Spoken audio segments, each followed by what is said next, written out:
I'm sure many of you are well aware that we are doing videos on each specific state, talking about states' rights, why each of the 50 states in the Union could stand up as basically its own country and operate as such de facto, making the dictates of Washington, D.C. of none effect and irrelevant. They are the man behind the curtain, and they are largely toothless and rely on a very powerful and prolific mainstream media to get their psychological operations out in order to maintain control. When challenged, however, they crumple and they fold. We have seen this over and over again. Missouri has done it, Texas has done it, Wisconsin has done it, and now most recently, New Mexico has done it. But something very interesting is happening down there, and I would like to cover that today. There is an article out about a militia. Now, I don't know if it's a militia that's specifically tied to the state of New Mexico, but they are down there, and they are detaining people coming across the border for Border Patrol. They're not incarcerating the people. They are just saying, stop here, and they're contacting Border Patrol, and Border Patrol has already said that they welcome help from the civilian population in their interdiction efforts. So I don't see a problem. But, and this is the article here that talks about this, and so far there's been no real violence. But of course, the idea here is that you can tell whether they're doing the right thing or not by who is complaining about it. The ACLU, of course, is complaining about it. And I'd like to cover something I've covered before real quick, because it kind of goes along with something that's happened to me personally recently. And I'd like to share that with you. Now, I have said before that I had a grandmother. She's passed on now. But she shared some wisdom with me that I would like to share with you guys again. She said that in life, you are going to have friends. You're going to have those that are true friends, and then you're going to have friends that you aren't sure. Maybe they're genuinely your friend and they're talking bad about you behind your back. You're never really going to know, because even a good friend can change.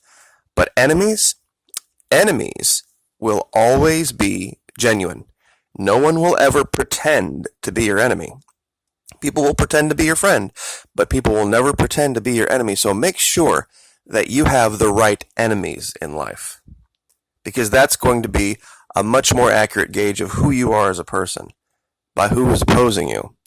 And I had someone attempt to contact me. I don't do interviews with other channels, and had been harassing me and haranguing me over and over and over again.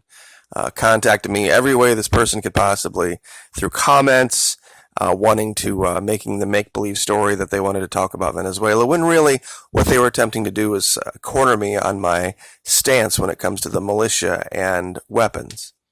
And just to be very clear, my stance is this: I am all for you having any weapon you want to have, as long as written into your mission is that of the protection of the community as a whole, meaning you are a member of an operating, stood-up militia. You have a plan for security for those weapons, and you conduct patrol.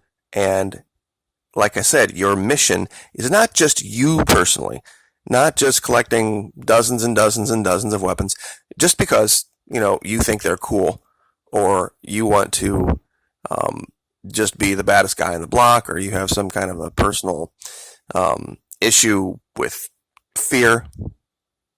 That's not what the Constitution provides for. It provides for citizen militia. And I'm not talking about the federal government. The federal government has no place in the discussion of weapons. It's irrelevant. It's written into the Constitution that they have no say in it. It's up to the states. And the states should leave it up to the localities. And left to that, I think things would start to fix themselves. So this person attempted to goad me into a conversation, and I probably let the conversation go longer than what I should have. And of course, this person took the screenshots of the conversation and then attempted to make a video of it, attempting to demonize me or make me some kind of anti-gun guy. Well, And because this person didn't use my name, I'm not going to use theirs. They were decent in that one aspect.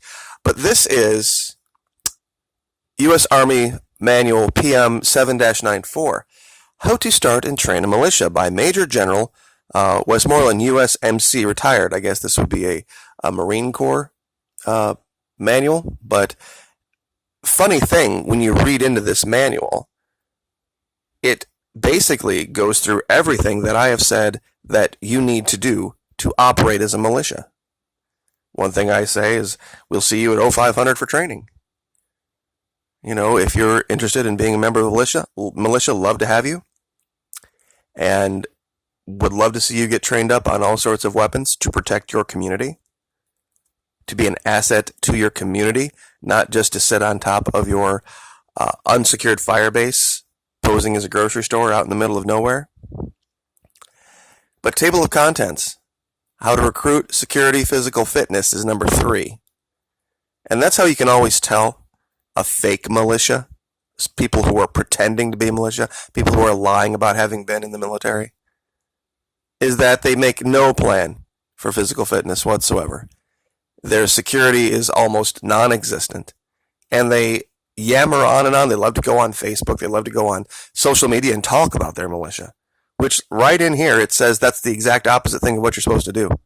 You're supposed to be very, very circumspect about it and only recruit certain people at certain times and do it in a very limited way. I thought in today's video I would go through some of the finer points of, if you're interested in doing this for yourself, how you would do it. Cardinal rule for initially setting up your militia unit is to work with people you trust and have known for a long time. This does not guarantee that someone will not blab their head off if coerced by experienced interrogators, but it definitely helps. Each member can be responsible for looking for recruits, and after clearing it with the leadership, should bring them to a meeting. Initially, prospects should be introduced to those with the best instincts for recognizing potential problems. Use casual conversation to gauge the depth of his or her commitment. If all goes well, introduce the topic of total resistance into your conversation. This helps to measure whether feelings about conventional law and order might override deeper moral concerns. Passing this, they should be taken to a low-level militia meeting and evaluated by the soldiers with whom they will be working. And then, of course, after that's done, you have to talk to them again, meaning anybody with any doubts whatsoever, not involved. Most militias will just take anybody who has a gun, anybody who's, wearing a MAGA hat. And this is, this part here talks about, when shit hits the fan, you're going to get a lot of people that want to do it. All initial personnel should be groomed as leaders and should be frequently reminded that they will be expected to teach what they learn. This method of leadership is called top-down preparedness. This is something that the U.S. military employs, and you don't see this a lot. Usually, most of your militias are headed up by these personality figures that want to be in charge of everything. That's why I've always said the McKee is everyone who's here. Everyone who is here has the ability to take the things that we talk about at the channel and then put it into practice in their own communities. It's not about me. That's why I don't use my name, so that people don't get confused with trying to follow, some one individual. This is the McKee were the original militia. I mean, modern day militia. How many members are enough? How many can you handle? Supply of food and other administrative problems start getting real complicated, even with 24 guys. Take your time building up your group and work for quality and sincerity, not quantity. These days, it's all about Facebook friends. It's all about getting the most people and making these big shows of, how many guys they have, the weapons they have, their meetings, what they stand for, the flags, the t-shirts. They roll around usually on Harleys, making a giant noise, attention-grabbing event of themselves. Security. Good security minimizes the possibility of being surprised and the consequences of being surprised. Loose lips in warfare get people killed. This is just basically reiterating the same thing. Information on a need-to-know basis. Enforcement of security procedures should be one of the highest priorities, with reprimands and punishments. Watch what you say on radios and telephones. Presume all transmissions are being monitored. Even when you're on hold, do not openly discuss any of your activities. That's how you know you're not dealing with a real militia. Here it talks about masquerading as a paintball group just to work on exercises. Avoid storing incriminating tools or other equipment in your home or vehicle. This includes maps and documents. Use a safe house, storage locker, or hide them in the woods. You see these guys. You can tell by their house. They have the flags all over it. They'll have the meetings in their backyard or in their garage. It's ridiculous. Security oaths. That's something that's particular and endemic to each unit, depending on what they've called their mission.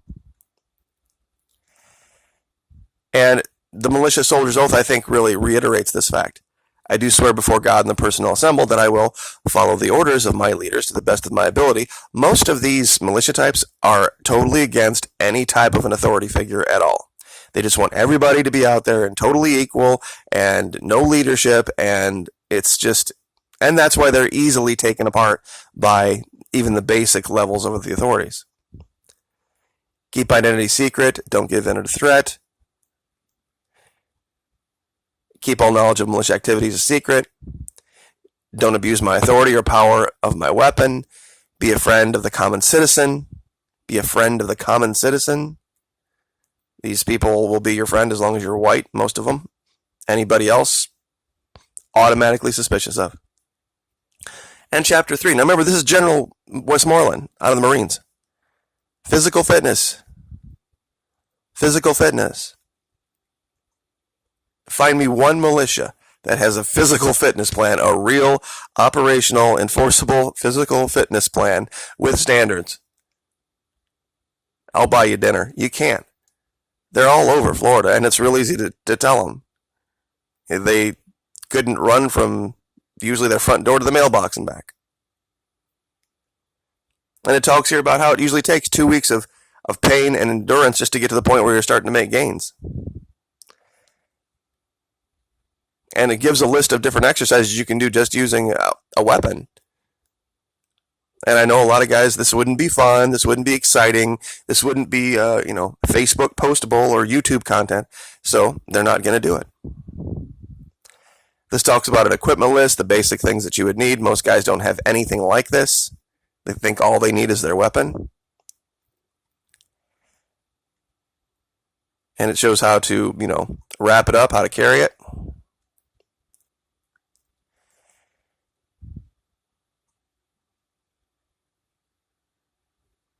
And this talks about the types of weapons to use, how to keep it simple, stupid, how to basically just use 5.56, 7.62, 9mm, 12 gauge.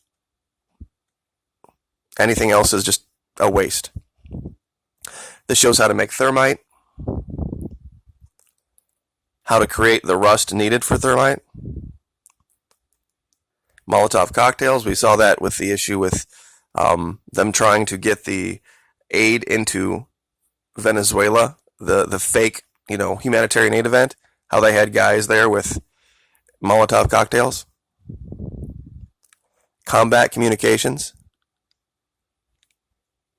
And there was something in here that I wanted to share with you guys before we get out of here that will show you clearly that these militia types, these preppers, are completely going to get overrun. Strategy and tactics, field and urban. It is down here. Never voluntarily, right here at this point 8, never voluntarily take a defensive position. A defensive position is one where the enemy has you boxed in, either attack or withdraw. If you are attacked, unleash your most powerful weapons, neutralize the attack, and relocate. You see these guys, they have their houses, they have their neighborhoods, they have their homes. And how many times do you hear them say over and over again, well, if they come for me here, I'm going to shoot them and targets practice and tin cans and all this stuff. When this Marine Corps general specifically advises, and it's good advice, you never voluntarily take a defensive position. When you've already boxed yourself in, you've done the enemy's work for them. Once they know where you're at and they have you surrounded on all four sides, it doesn't matter how many weapons you have inside there. It doesn't matter how good of a shot you are. You will eventually get smoked out. Because that's all they have to do. Set your house on fire some night with a Molotov cocktail. And they can do that from a distance, and you don't know what direction that's going to come from. Like I've said, you can't guard all four cardinal directions 365 days a year, 7 days a week, 24 hours a day, without stopping to sleep, eat, use the facilities. That's all they have to do. And that's basic military strategy. So anyway, this is once again, let me see if I want to get this right here. PM 8-94. If you Google that, you can read this for yourself. But that's what this is all about. You know, states' rights comes down to the people knowing how to operate themselves, irrespective of a corrupt government. And the people down in Venezuela are actually leading the way on this. I'm sure they have already put a lot of this into operation just out of trial and error. Some things work, some things don't. So just remember, have the right enemies.